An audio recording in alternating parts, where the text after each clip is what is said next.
Guys, അപ്പം ഇന്നൊരു ബിരിയാണി പിടിച്ചാലോ? ആദ്യം തന്നെ പറയാം, ഇതൊരു പ്രൊഫഷണൽ റെസിപ്പിയല്ല, ഞാൻ ഉണ്ടാക്കുന്ന രീതിയാണ്. കുറച്ച് നട്ട്സും സവോളയൊക്കെ ഫ്രൈ ചെയ്തെടുക്കണം. പിന്നെ നിങ്ങൾ ആരെങ്കിലും ചെയ്യുമെന്ന് അറിയത്തില്ല, ഞാൻ കുറച്ച് ക്യാരറ്റും ഫ്രൈ ചെയ്തെടുക്കുവേ. എന്നിട്ട് വേറൊരു പാത്രം വെച്ച് നെയ്യ് ഒഴിച്ച് സ്പൈസസ് ഇട്ട് നമ്മുടെ ജിഞ്ചർ ഗാർലിക് പേസ്റ്റ് ഒക്കെ ഇട്ട് അതൊന്ന് മൂത്ത് വരുമ്പോഴത്തേനും നമ്മുടെ പച്ചമുളകും സവോളയും കുറച്ച് ഉപ്പും ഒക്കെ ഇട്ട് ആ സവോള മൂപ്പിച്ചെടുക്കണം. എന്നിട്ട് നമ്മുടെ മസാലയൊക്കെ ഇട്ട് കൊടുക്കണം. കുരുമുളക് പൊടി, മഞ്ഞൾപ്പൊടി, കളറിന് വേണ്ടി മാത്രം കുറച്ച് മുളക് പൊടി, പിന്നെ ഗരം മസാല. എന്നിട്ട് ആ മസാലയെല്ലാം മൂത്ത് വരുമ്പോഴത്തേനും നമ്മൾ നേരത്തെ മാരിനേറ്റ് ചെയ്ത് വെച്ച് ചിക്കൻ ഇട്ട് കൊടുക്കണം. തൈര്, ജിഞ്ചർ ഗാർലിക് പേസ്റ്റ്, പച്ചമുളക്, പിന്നെ കുരുമുളക് ഇട്ടാണ് നമ്മൾ ചിക്കൻ മാരിനേറ്റ് ചെയ്ത് വെച്ചത്. എന്നിട്ട് ആ ചിക്കൻ മാത്രം ഇട്ട് കൊടുക്കണം, തൈരൊന്നും ഇപ്പോൾ ഒഴിക്കരുത്.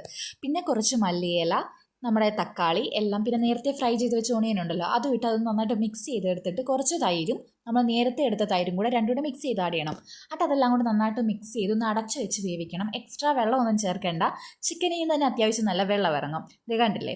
എന്നിട്ട് ആ വെള്ളമൊക്കെ ഒന്ന് വറ്റി മസാലയൊക്കെ സെറ്റായി വരുമ്പോഴത്തേക്ക് നേരത്തെ വേവിച്ച് വെച്ച റൈസും നമ്മൾ ഫ്രൈ ചെയ്ത ഐറ്റംസും പിന്നെ കുറച്ച് മഞ്ഞൾപ്പൊടി പാലിനകത്ത് കലക്കിയത് ഇട്ട് കൊടുക്കണം, ഒരു കളറിന് വേണ്ടി. എന്നിട്ട് ഒരു 20 മിനിറ്റ് ദം ചെയ്തിട്ട് നമ്മുടെ ബിരിയാണി റെഡിയാവും. അടിപൊളി ബിരിയാണി ആയിരുന്നു. പിന്നെ ഒരു കാര്യം പറയട്ടെ, റെസിപ്പിക്ക് വേണ്ടി എടുത്ത വീഡിയോ അല്ല, എന്തെങ്കിലും ആവശ്യം വന്നാലോ എന്നോർത്ത് വെറുതെ എടുത്തതാണ്. പിന്നെ ഒരു റെസിപ്പി ആക്കി. അങ്ങോട്ട് ക്ലിപ്സൊക്കെ അത്ര ശരിയായിട്ടില്ല. ബിരിയാണി അടിപൊളിയാണ്, ട്രൈ ചെയ്യണേ.